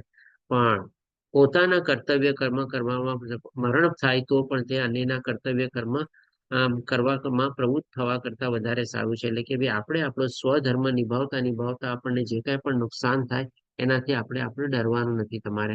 કારણ કે અન્યના માર્ગને અનુસરવું વધારે ભયાવહ છે. એટલે કે જો બીજાને કોપી કરીને આપણે આગળ વધશું તો ખબર નથી આપણને ઓર કેટલું મોટું નુકસાન થવાનું છે. એના પ્રમાણે એટલે કે ભાઈ આપણા સ્વભાવ પ્રમાણે, આપણા ગુણ પ્રમાણે, આપણી લાયકાત પ્રમાણે, આપણી ટેલેન્ટ પ્રમાણે, આપણી કાબિલિયત પ્રમાણે જે આપણો સ્વધર્મ હોય, નિર્ધારિત કર્મ કરવાનું હોય, એમાં આપણે આગળ વધવાની કોશિશ કરવાની જોઈએ. પણ નહીં કે બીજાને કોપી કરીને અથવા તો બીજાને આપણે અનુસરવાનું નહીં પણ અનુકરણ કરીને, એટલે કે આંધળા પાટે બીજાનું આપણે અનુકરણ કરવું, એ આપણે કોપી કહેવાય તમારે. એવું કરવાની જરૂર નથી.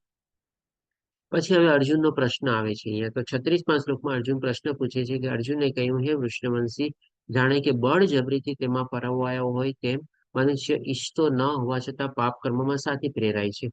એટલે કે આ બહુ પ્રેક્ટિકલ પ્રશ્ન છે અર્જુનનો કે ભાઈ ઘણીવાર આપણે જો નથી ચાહતા હોવા છતાં પણ આપણે કંઈક ને કંઈક પાપ કર્મમાં પ્રવૃત્ત થઈએ છીએ. જેમ ભગવાન આગલા શ્લોકમાં બીજું કીધું ને કે ભાઈ બીજા લોકોની કોપી નહીં કરવાની. ઘણીવાર આપણે શું છે, પરિવારમાંથી જ આપણને મેણા ટોણા મળે કે ભાઈ તમે ડોક્ટર છો, તમે સીએ છો અને ઓલોય ડોક્ટર છે અને ઓલોય સીએ છે, પણ એને તમે બંને સાથે પાસ કરી એક્ઝામ ને બધું કર્યું, સાથે ડિગ્રી લીધી, પણ એ માણસો આજે ક્યાં પહોંચી ગયા, તમે ક્યાં પહોંચી ગયા છે, તમે ક્યાં છો અત્યારે. એટલે કે આવી રીતે કોપી કરીને કે છે. અને બહુ એકબીજાને કે ને કે પ્રોત્સાહિત અથવા તો બળજબરીથી કંઈક ને કંઈક કે છે. જો એને નવો ફ્લેટ લઈ લીધો, નવી ગાડી લઈ લીધી, તમે તો હજી આમાં ને આમ જ પડ્યા છો ને કાંઈ તમે પ્રગતિ કરી નથી ને કાંઈ કર્યું નથી. હવે આવી રીતે ફોર્સ ને બધું થાય ત્યારે ઓલો શું વિચારે કે ચાલો હવે હું કંઈક કરું તમારે. એટલે કે ભાઈ પોતે બળજબરીથી કોઈ કાર્યમાં પ્રવૃત્ત થાય છે. પોતાની તાકાત નથી, પોતાની લાયકાત કાબિલિયત નથી, પણ પોતે કંઈક ફ્લેટ લઈ લેવા જાય છે. હવે કોઈક એને આપે સલાહ કે ભાઈ તારે તો હમણાં તો લોન મળી જશે તને, આવી રીતે લઈ લે ને. હવે લોન લઈ લે, હપ્તા શરૂ થઈ જાય અને હપ્તા શરૂ કરવામાં આવે, કંઈક જોયે કંઈક નોકરી ધંધામાં પાછા એમાંય પાછો પડ્યો તમારે. હવે ક્યાંથી પૂરું કરવું? એટલે કે કંઈક ને કંઈક ખોટું કરે, ખોટું કરીને પછી હવે ઈએમઆઈ ને બધું ભરે તમારે. એટલે કે જો ઈચ્છાઓને બધી ઉદ્ભવી અને જે ભગવાને કમ્પેરિઝન કરવાનું ના પાડી તે કર્યું આપણે અને એમાં પ્રવૃત્ત થયા. હવે કેટલા આપણે ખોટા કાર્યમાં પ્રવૃત્ત થઈ ગયા તમારે. એટલે કે બળજબરીથી આમાં કોઈકનું પ્રેશર આવ્યું, કોઈકના મેણા ટોણા આપણે સાંભળ્યા, સહન ન થયા આપણાથી. એટલે કે ચાલો આપણને પણ આપણે ઉત્તેજિત થયા ઓલાને જોઈને આપણને પણ ઈર્ષા જાય ગઈ કે ના અલ્ટિમેટલી વાત તો સાચી કરે છે, એ ક્યાં પહોંચી ગયો, હું ક્યાં છું તમારે. એટલે કે આવી રીતે બળજબરીથી આપણે એમાં પ્રવૃત્ત થયા અને ખોટે ખોટા પાપ કર્મોમાં આપણે પ્રવૃત્ત થઈ ગયા. તેના સંદર્ભમાં હવે ભગવાન જવાબ આપે છે. હરે કૃષ્ણ હરિ માતાજી. તો એના સંદર્ભમાં ભગવાન હવે જવાબ આપતા એ પણ સમજાવે છે કે આ શું કામ એ થાય છે. તો ભગવાન 37મા શ્લોકમાં એ છે કે આ બધાનું કારણ શું છે. તો પૂર્ણ પુરુષોત્તમ પરમેશ્વર બોલ્યા, હે અર્જુન, આનું કારણ એટલે કે બળજબરીથી કાર્યમાં પ્રવૃત્ત થવાનું, બળજબરીથી પાપ કર્મમાં આગળ વધવાનું બધાનું કારણ તો કે ભાઈ રજોગુણથી ઉત્પન્ન થયેલા કામ જ છે. રજોગુણ એટલે કે ભાઈ વધારે પ્રાપ્ત કરવું. ઓલા આમ કરી લીધું, મેં આમ નથી કર્યું, મારે પણ એ કરવાનું, એવી રીતે કરવું, આ બધા રજોગુણ છે. એ બધી ઈચ્છાઓ જાય ગઈ, પ્રેશર આવ્યું, ઈર્ષાઓ જાય ગઈ તમારે, આ બધું રજોગુણમાંથી જ ઉત્પન્ન થાય છે ને. લોભ એ બધું એટલે કે જે પછીથી ક્રોધનું રૂપ ધારણ કરે છે ને જે આ જગતનો સર્વપક્ષી મહાપાપી શત્રુ છે. ભગવાન અહીંયા આગલા શ્લોકમાં આપણને શું બતાવ્યું કે ભાઈ આત્મ સાક્ષાત્કાર પામવા માટે આપણે જો ઇન્દ્રિય તૃપ્તિમાં પ્રવૃત્ત થશું તો એ આપણો સૌથી મોટો અવરોધક છે. એટલે કે ભાઈ બ્લોકેટ છે, હિન્ડ્રન્સ છે, પ્રોબ્લેમ છે તમારે. અને હવે અહીંયા ભગવાન પાછું આપણને શું બતાવે છે તે કે ભાઈ સર્વપક્ષી મહાપાપી શત્રુ એટલે કે સૌથી મોટો દુશ્મન પણ કોણ છે. તો કે ભાઈ ક્રોધ. આપણો એ ક્રોધ ક્યાંથી જન્મે છે આપણને, જે તમને ખ્યાલ હોય તો બીજા અધ્યાયના 62 અને 63મા શ્લોકમાં ભગવાને આપણને બતાવેલું હતું કે કોઈ પણ ઈચ્છાનું ચિંતન કરીએ જો આપણને સફળતા પ્રાપ્ત થાય તો ટેમ્પરરી આનંદ મળે છે. અને જો સફળતા પ્રાપ્ત ન થાય તો આપણને શું થાય છે કે ભાઈ એકબીજાના બ્લેમ અને એક્સક્યુઝ, મેં તો બધું કર્યું, ઓલાએ આમ કર્યું એટલે આમ ન થયું, અમે આમ કરવામાં કઈ બાકી નથી રહેતું, પણ ઓલાએ મને આમ આવી રીતે વાંધો વચકો પ્રોબ્લેમ કર્યા એટલે આવી રીતે આમ થયું તમારે. એવી રીતે બધો ક્રોધ ઉદ્ભવે છે, બ્લેમ અને એક્સક્યુઝ ગેમ બધી શરૂ થાય છે. અને ક્રોધ કેવું વિપરીત પરિણામ લાવે છે એ પણ ભગવાને બતાવેલું હતું. તો એ ભગવાને એવું કહે છે કે ભાઈ બહુ મોટો આપણો શત્રુ છે ક્રોધ તમારે.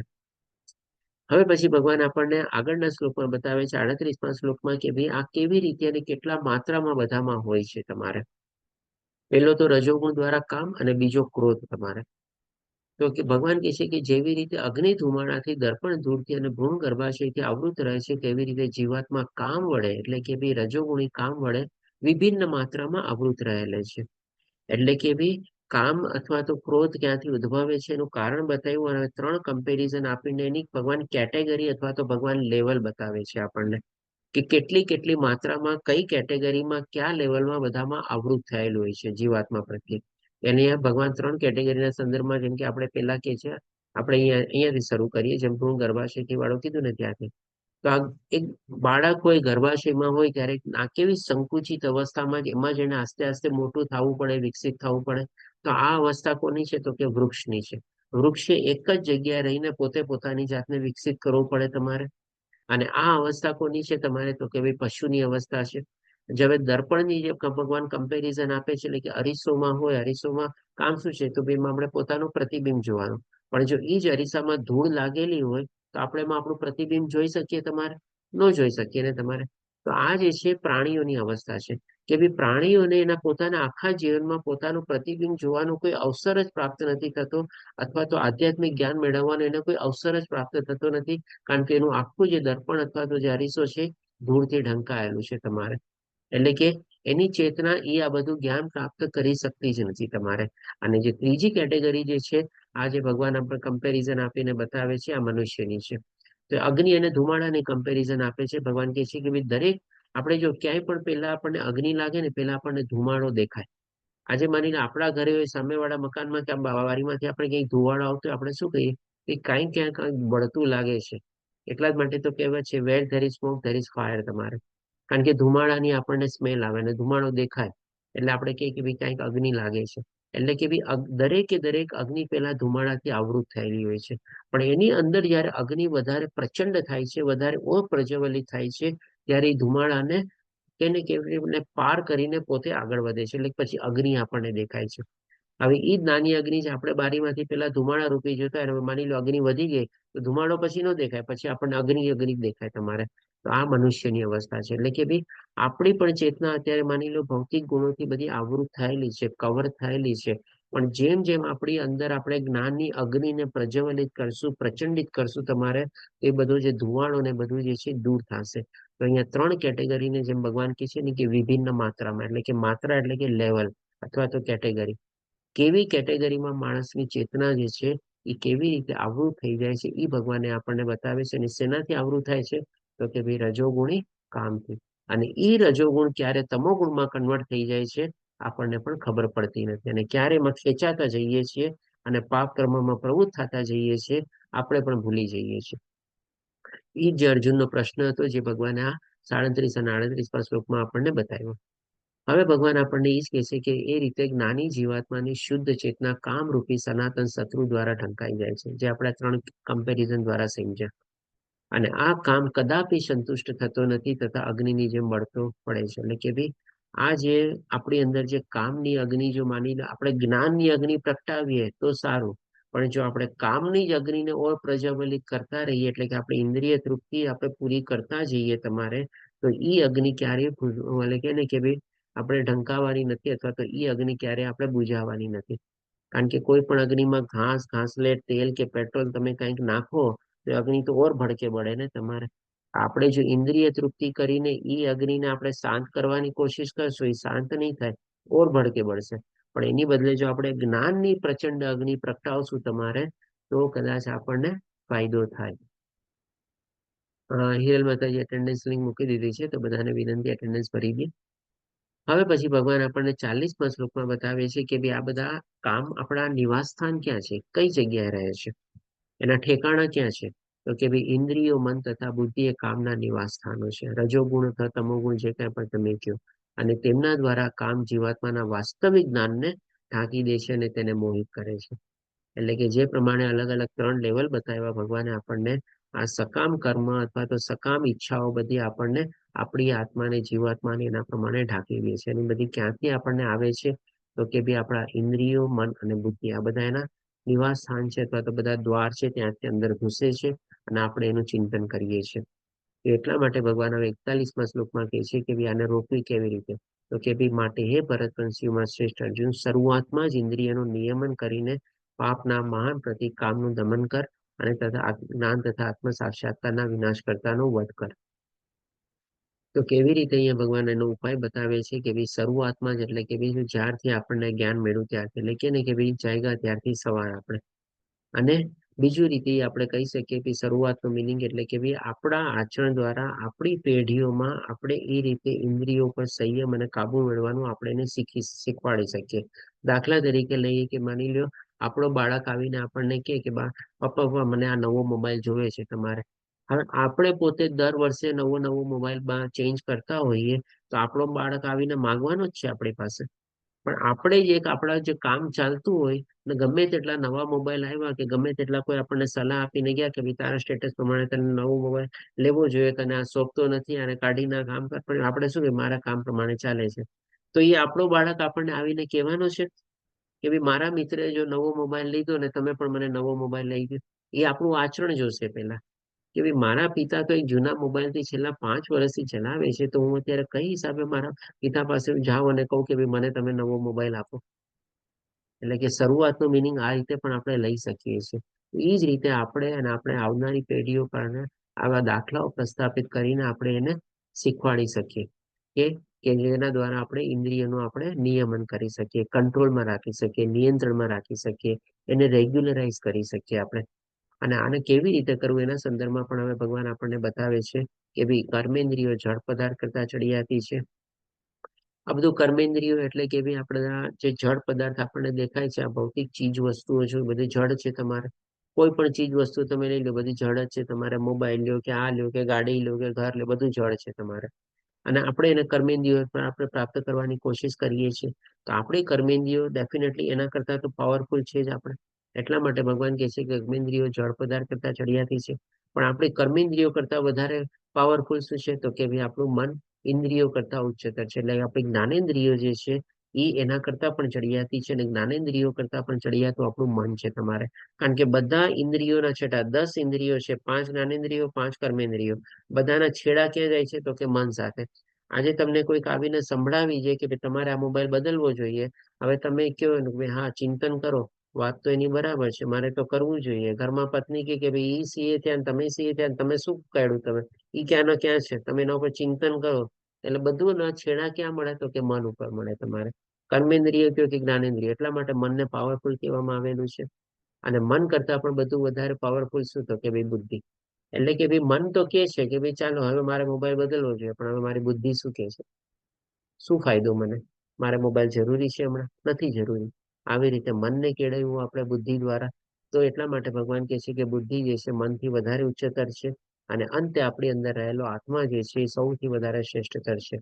તો આપણા જે ઇન્દ્રિય રૂપી ઘોડા છે, આપણું જે આજે શરીર રૂપી રથ, જે શરીરમાં જે આત્મા રહેલો છે, જો આપણે આ ઇન્દ્રિયના ઘોડાને આપણે કાબુમાં નહીં રાખીએ આપણા મન દ્વારા, અને મનને આપણે બુદ્ધિ દ્વારા નહીં કેળવીએ, તો આપણી અંદર રહેલી આત્માની હાલત શું થવાની છે. ભગવાને કીધું ને કે ભાઈ આપણા ઉત્તરતી કક્ષાના કાર્યમાં પ્રવૃત્ત થશું અને બધા બંધન કરતા થશે, એટલે કે નીચલી યોનિમાં આપણે જાશું તમારે. પણ જો આ ઇન્દ્રિયોને આપણે દોરવીએ તમારે, એને રેગ્યુલેટ કરીએ, એને કંટ્રોલમાં રાખીએ, નિયંત્રણમાં રાખીએ મન દ્વારા, અને મનને આપણે વધારે નિયંત્રિત કરીએ આપણે બુદ્ધિ દ્વારા, તો આપણી આત્માનું શું થશે, કલ્યાણ થશે. આપણે ભગવાનના ધામ સુધી પણ આપણે પહોંચી શકીએ છીએ આ મનુષ્ય જીવનમાં જ આપણે. એટલા જ માટે તમને ખ્યાલ હોય તો આપણામાં એક કહેવત છે ને કે ભાઈ દીકરી અને ગાય દોરે ત્યાં જાય. પણ હવે દીકરી અને ગાયની છે ને સાથે સાથે જો આપણે ઇન્દ્રિયોને પણ કરી લઈએ ને, દીકરી ગાય અને ઇન્દ્રિયો દોરે ત્યાં જાય. અને દોરવાનું આપણે કેવી રીતે, આપણા મન અને બુદ્ધિના દોરડા દ્વારા આપણે એને ડાયરેક્ટ કરવાની છે, દોરવવાની છે તમારે. ખોટી જગ્યાએ આપણે એને નથી પ્રવૃત્ત થવાની. વધારે રજોગુણ અને તમોગુણમાં પ્રવૃત્ત થતા એને અટકાવવાની છે, અને વધારે ને વધારે સતોગુણમાં એને આપણે ડાયરેક્ટ કરવાની છે. તો ડેફિનેટલી પણ એ ડાયરેક્શનમાં આપણે આગળ વધશે. તો આના પ્રમાણે આપણે સમજી શકીએ કે ભાઈ મનુષ્યના પણ અલગ અલગ લેવલ હોય છે, કેવા પ્રકારનું પોતે જીવન જીવી રહ્યો છે. એટલે કે ભાઈ કેવળ જો શારીરિક સ્તર ઉપર જીવતો હોય કે ભાઈ મને ખાવાનું મળી ગયું ને બસ બરાબર છે, તો એ તો ભાઈ પ્રાણીને પણ મળે છે, પશુને પણ 2 ટાઈમના રોટલા મળી જાય છે. ભગવાન કોઈને ભૂખા નથી રાખતા તમારે. પછી કામુકા એટલે કે વિષયાર્થ સ્તર ઉપર વિચારે કે ભાઈ પોતાના શરીરના રક્ષણ માટે વિચારે કે ના ભાઈ હવે મારે ઘર પરિવાર હોવો જોઈએ, મારે રહેવા માટે રહેઠાણ હોવું જોઈએ, એ રીતે પોતાનો વિસ્તાર કરે તમારે. તો એ પણ જીવન કે ને કે પ્રાણી લોકો જીવે છે તમારે. 2 ટાઈમ એને ખાવાનું મળી જાય છે, એ પણ એના રહેવા કરવા માટે પોતાનું દર બનાવે છે, પોતાનો માળો બનાવે છે. એ પણ આપણે કહે ને કે પ્રજનનની ક્રિયા દ્વારા પોતાનો વિસ્તાર કરે છે તમારે. તો અહીંયા પણ આપણે કહી શકીએ કે મનુષ્ય જીવન અને પ્રાણી જીવનમાં કોઈ ફરક નથી. અને ત્રીજું લેવલ આપણે મનુષ્ય જીવનનું આવે છે માનસિક સ્તર. એટલે કે ભાઈ જે ભૌતિક દુનિયાનું માનીને થોડું ઘણું જ્ઞાન લેવાની કોશિશ કરે, થોડી ઘણી ડિગ્રીઓ પ્રાપ્ત લેવાની કોશિશ કરે, થોડો ઘણા સારા પહેરવેશ પડે, સોફિસ્ટિકેટેડ બને, ત્યારે આપણે કહી શકીએ કે થોડું ઘણું અંશે આપણે મનુષ્ય જીવન અને પ્રાણી જીવનમાં ફરક તો થયો, બરાબર છે. પણ આ એનો સાચો ઉપયોગ છે શું મનુષ્ય જીવનનો, તો કે ના.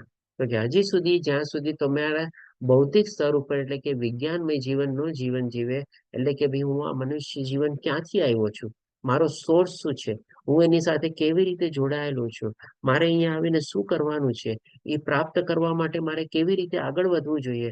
જ્યારે આવી બધી અથાતો બ્રહ્મ જિજ્ઞાસા એના મનમાં જાગે, ત્યારે આપણે કહી શકીએ કે સારી રીતે અને સાચી રીતે એને પોતાના મનુષ્ય જીવનને સાર્થક રીતે એનો ઉદ્દેશ્ય જાણવાની કોશિશ કરી.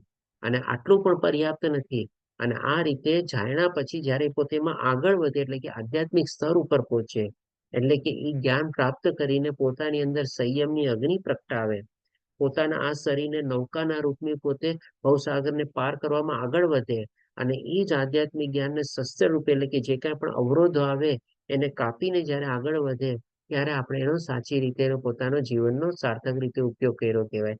આજે જ્ઞાનની જે 3 ભગવાન જે આપણને કે ને કમ્પેરિઝન આપણને બતાવશે, અથવા તો 3 આપણને આવતાકાલે 4થા અધ્યાયમાં કહેશે જ્ઞાન યોગમાં, કે આ જ્ઞાનને આપણે કેવી રીતે ઉપયોગ કરી શકીએ છીએ. તો કે ભાઈ નૌકા તરીકે, અગ્નિ તરીકે અને શસ્ત્ર તરીકે. એટલે કે ત્યારે આપણે સાચી રીતે આ મનુષ્ય જીવનનો સાર્થક ઉપયોગ કર્યો અને સાચું જ્ઞાન પ્રાપ્ત કર્યું, અને આપણે એમાં પ્રવૃત્ત થયા. એટલા માટે પછી ભગવાન આપણને છેલ્લે 43મા શ્લોકમાં કહે છે એ રીતે હે મહાબાહુ અર્જુન, મનુષ્ય પોતાને ભૌતિક ઇન્દ્રિયો, મન તથા બુદ્ધિથી પર જાણીને, આપણે બધા ભગવાનના અંશ છીએ. અને આપણે પણ દિવ્ય છીએ, કારણ કે આપણી અંદર રહેલો આત્મા જે છે એ દિવ્ય છે, ભગવાનનો અંશ છે. એવી રીતે જાણીને મનને વિવેકયુક્ત આધ્યાત્મિક બુદ્ધિ અથવા તો પ્રશ્ન ભાવનામાંથી સ્થિર કરીને આધ્યાત્મિક શક્તિ વડે, કારણ કે જ્યારે આપણે આધ્યાત્મિક જ્ઞાનમાં આગળ વધશું ને, આપણને આધ્યાત્મિક શક્તિ શું કામે પ્રાપ્ત થશે? કારણ કે ભગવાન પછી આપણનું રક્ષણ કરશે. જ્યારે આપણે ભગવાનના શરણાગત થયેલા હશું, ભગવાને કીધું છે ને 9મા અધ્યાયમાં, ભગવાન એના ભક્તોનો કદી નાશ નથી કરતા તમારે. એટલે કે ત્યારે આપણી પાસે પણ આધ્યાત્મિક શક્તિ આવી જશે, અને આધ્યાત્મિક શક્તિ વડે આ સદા અતૃપ્ત થતા અસંતોષી કામરૂપી શત્રુને જીતી લેવો જોઈએ, એટલે કે ઈચ્છાઓ પર આપણે કાબુ મેળવવો જોઈએ. તો આ રીતે આપણો અહીંયા ત્રીજો અધ્યાય કમ્પ્લીટ થાય છે. વાંચા કલ્પતરુ ભયશ્ચ કૃપા સિંધુ ભ્યવચ પતિતાનાં પાવનેભ્યો વૈષ્ણવભ્યો નમો નમઃ. હરે કૃષ્ણ કૃષ્ણ કૃષ્ણ હરે હરે હરે રામ રામ હરે હરે. શ્રીલ પ્રભુપાદ કી જય. શ્રી રાધા ગોવિંદ પ્રણામ. હરે કૃષ્ણ સર્વેને. જો કોઈને કોઈ પ્રશ્ન હોય તો લઈ શકીએ છીએ. બહુ સરસ હતો ત્રીજો અધ્યાય. બહુ ગુહ્ય રીતે સમજીએ તો ઘણું બધું સમજવાનું હતું આ અધ્યાયમાં આપણે. કોઈને કોઈ પ્રશ્ન, કઈ શેરિંગ ડિસ્કશન? હરે કૃષ્ણ.